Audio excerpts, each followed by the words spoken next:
కానీ ప్రధానమైన లింగం కాంచీపురంలో పృథివీలింగం. ఆ శివలింగాన్ని దర్శనం చేస్తాం. అరుణాచల క్షేత్రం దగ్గరికి వచ్చేటప్పటికి మాత్రం ఒక్కడే శివుడు అరుణాచలంలో ఉన్నటువంటి శివలింగ స్వరూపమే కాదు. అరుణాచలంలో 3 రూపాలతో ఉంటాడు పరమేశ్వరుడు. ఒకటి అరుణాచలంలో ఉన్నటువంటి దేవాలయం లోపల ఉన్నటువంటి శివలింగ స్వరూపం ఒకటి, అది ప్రధానమైన లింగ స్వరూపం. 2 అరుణాచలం కొండంతా కలిపి శివస్వరూపం, అది అగ్నిస్వరూపం. అందుకే కృతయుగంలో అది అగ్నిస్వరూపంగా ఒక పెద్ద జ్యోతిష్గా వెలుగుతుండేది. అదే త్రేతాయుగం దగ్గరికి వచ్చేటప్పటికీ మణులతో కూడినటువంటి శివలింగమైంది. అదే ద్వాపర యుగంలోకి వచ్చేటప్పటికి పెద్ద స్వర్ణలింగమైంది. కలియుగంలోకి వచ్చేటప్పటికి మరకత లింగమైంది. అందుకే ఇప్పటికీ ప్రపంచంలో ప్రఖ్యాతి వహించినటువంటి భూతత్వ శాస్త్రవేత్తలు అరుణాచల పర్వతంలో ఉండేటటువంటి శిలలను పరిశీలించి హిమాలయ పర్వతాల కన్నా కూడా ప్రాచీనమైనటువంటి శిలలు ఇక్కడే ఉన్నాయి. అసలు ఈ భూమండలము ఏర్పడేటప్పుడు అగ్నితప్తమైనటువంటి శిలలతో చల్లారిన కొండ ఈ కొండయే అని నిర్ధారణ చేయబడినటువంటి క్షేత్రం. ఇప్పటికీ అరుణాచలంలో దేవాలయానికి పునర్నిర్మాణం చేస్తున్నప్పుడు కుంభాభిషేక సమయంలో అక్కడ ఒక సొరంగ మార్గం కనపడింది. భగవాన్ రమణులు చెప్తూ ఉండేవారు, ఆ సొరంగం అరుణాచలం కొండ మధ్య భాగంలోకి వెడుతుంది. పైకి కొండ కనపడుతుంది, ఈ మాంసనేత్రానికి ఒక కొండలా కనపడుతుంది. కానీ దార్థమునకు అది ఒక జ్యోతి స్వరూపం, అదొక పెద్ద జ్యోతి. పట్టాభిరామన్ అని చెప్పి భారతదేశానికి ఆర్థిక శాఖ మంత్రి చేశారు. ఆయన తిరువణ్ణామలై వెడితే ఆయనకి అక్కడ ఉన్నటువంటి కొండలో పెద్ద జ్యోతి కనపడింది. ఇప్పటికీ అరుణాచల క్షేత్రంలో ఎందరో మహాపురుషులు దర్శనం చేశారు, ఎందరికో దర్శనాలు అయ్యాయి, ఎన్నో చోట్ల గ్రంథస్థం అయ్యాయి ఆ విషయాలు. సప్తర్షులు కూడా జ్యోతుల యొక్క స్వరూపాలతో వచ్చి అరుణాచల పర్వతంలోకి వెళ్లి పరమేశ్వరుణ్ణి సేవించి మళ్ళీ ఆకాశంలోకి జ్యోతుల రూపంలో వెళ్లి సప్తర్షి మండల ప్రవేశం చేస్తుంటే దర్శనం చేసిన వాళ్ళు ఎందరో ఉన్నారు.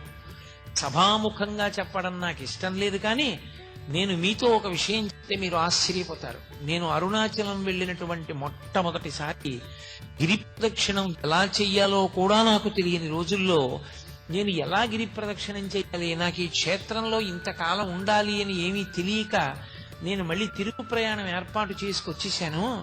ఎలా అని నేను అక్కడ నిలబడి ఉంటే ఒక వ్యక్తి వచ్చాడు.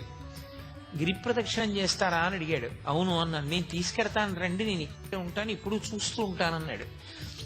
చీకట్లో నడిచి పెడుతున్నా. నాకు ఎప్పుడూ అనుమానం ఒకటి ఉండేది, రాములు తల్లిగారికి మోక్షం ఇచ్చారు, ఏ కారణానికి అని అనుమానం ఉండేది. నడిచి వెడుతుంటే ఆయన నన్ను రాత్రి 11 గంటల వేళ అకస్మాత్తుగా చేయి పట్టుకుని అటువైపుకి తీసుకెళ్లాడు, పొదల దగ్గరికి. రమణుడికి స్వార్థం, వాళ్ళ అమ్మకే మోక్షం ఇచ్చాడు అవునా అన్నాడు.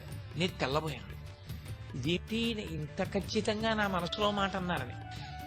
ఏమైతే అని నేను ధైర్యంగా అన్నాను, అవును నాకు అనుమానం ఉంది. అన్న అలా ఎందుకు ఇచ్చారు మోక్షం అన్నాను. నీకు తెలుస్తుందిలే అని ఆయన అని 4 అడుగులు వేశాం. మీరు నన్ను నమ్మండి, ఇంత పవిత్రమైన వేదిక మించి చెప్తున్నాను, అబద్ధాల అడుగు బతకవలసిన అవసరం నాకు లేదు. ఓవర్ బ్రిడ్జ్ మించి స్పీడ్ గా ఒక వెహికల్ దిగితే ఎలా దిగుతుందో స్ఫురద్రూపి తెల్లటి బట్టలు కట్టుకుని ఒక వ్యక్తి కొండ మించి అంటేసుకుంటూ దిగొచ్చాడు. మీరు ఇక్కడే ఉండండి అని నన్ను తీసుకెళ్లిన వ్యక్తి దూరంగా వెళ్లి ఆయనతో మాట్లాడాడు. నాకు ఒక్కటే కనపడింది, ఆయన చేతి గోళ్లు మాత్రం ఇలా వచ్చి ఇలా తిరిగి ఉన్నాయి, పెద్ద పెద్ద గోళ్లు ఇలా తిరిగిపోయాయి. ఆయన నేనంత దూరంలో నిలబడి ఉండగా ఈ పక్క నుంచి ఆ డొంకల్లోంచి నడిచి వెళ్ళిపోయాడు. మెరిసిపోతున్నాయి పాదాలు. నేను ఈయనకి ముళ్ళు గుచ్చుకోవా అని చూశాను, అదేంటి అంత మెరిసిపోతున్నాయి పాదాలు అనుకునే లోపల ఆయన నడిచి వెళ్ళిపోయాడు. నన్ను తీసుకెళ్లిన ఆయన అడిగాను, ఆయన ఎవరని. ఆయన ఒక సిద్ధ పురుషుడు, అంతకన్నా మీకు ఆయన గురించి ఇప్పుడు అర్థం కాదు అన్నాడు. ఆయన ఇంక అడగలేదు. అరుణాచలం ఎందరో సిద్ధ పురుషులకి అలవాలం. దేవతలు కూడా ఎప్పుడు దానికి ప్రదక్షిణం చేస్తూ ఉంటారు. ఎందరో మహాత్ములు అరుణాచలంలో ఉండేటటువంటి గుహలలో నివాసం చేస్తూ ఉంటారు. అంత గొప్ప పర్వతం. ఆ పర్వతం అంతా శివస్వరూపం. ఆ కొండంతా శివుడే. అందుకే ఒక్క అరుణాచల క్షేత్రంలో మాత్రమే ఒక మినహాయింపు. 24 మైళ్ల దూరం, ఆ కొండ చుట్టూ 24 మైళ్ల దూరం దాని యొక్క తేజస్సు పడుతుంది. ఆ తేజస్సు ఉన్న లోపల దీక్షా నియమాలు లేవు. ఏ దీక్ష అక్కడ అవసరం లేదు. భగవాన్ రమణులు గోచి పెట్టుకుని ఉండేవారు. ఒక నూలు గోచి. ఆయన గోచి పెట్టుకుని కూర్చున్న రోజుల్లో శృంగగిరి పీఠం నుంచి ఒక పండితుడు ఒక ఆయన వచ్చారు. అప్పటికి నృసింహభారతి స్వామి వారు పీఠాధిపత్యంలో ఉన్నారు. అయ్యా, మీరు అన్నీ విడిచిపెట్టేశారు, మీకు ఏవీ బంధనాలు లేవు, కానీ ఇలా తెల్లటి గోచి పెట్టుకుని ఉండడం కన్నా సన్యాస దీక్ష తీసుకుంటే బాగుంటుంది. సన్యాస దీక్ష కాదంటారా? అథవా మీరు ఒక కాషాయ గోచి పెట్టుకుంటే బాగుంటుంది అన్నారు. రమణులు ఏం మాట్లాడలేదు. ఆయన అప్పుడు విరూపాక్ష గుహలో ఉన్నారు కొండ మీద.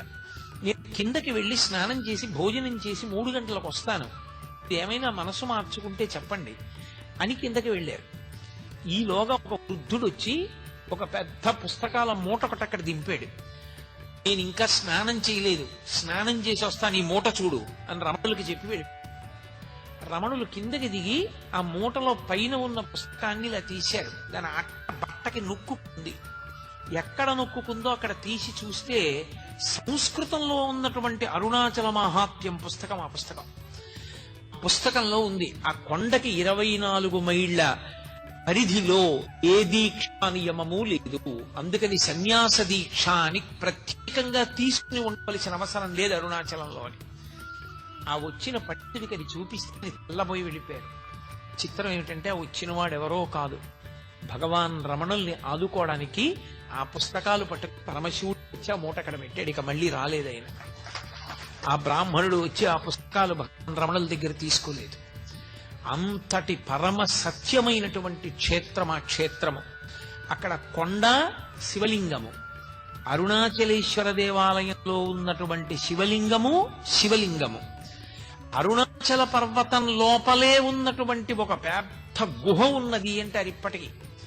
ఇప్పటికీ అరుణాచల పర్వతం మధ్యలో ఉన్నది ఆ గుహ అంటారు. దానికే సొరంగ మార్గం ఉంది అని చెప్పేవారు రమణులు. అరుణాచల క్షేత్రంలో శివాలయాన్ని పునర్నిర్మాణం చేసేటప్పుడు కుంభాభిషేక సమయంలో సొరంగం బయటపడింది. ఆ సొరంగం చిన్నగా అరుణాచల పర్వతం లోపల ఉన్న గుహ దగ్గరికి వెడుతుంది అంటారు.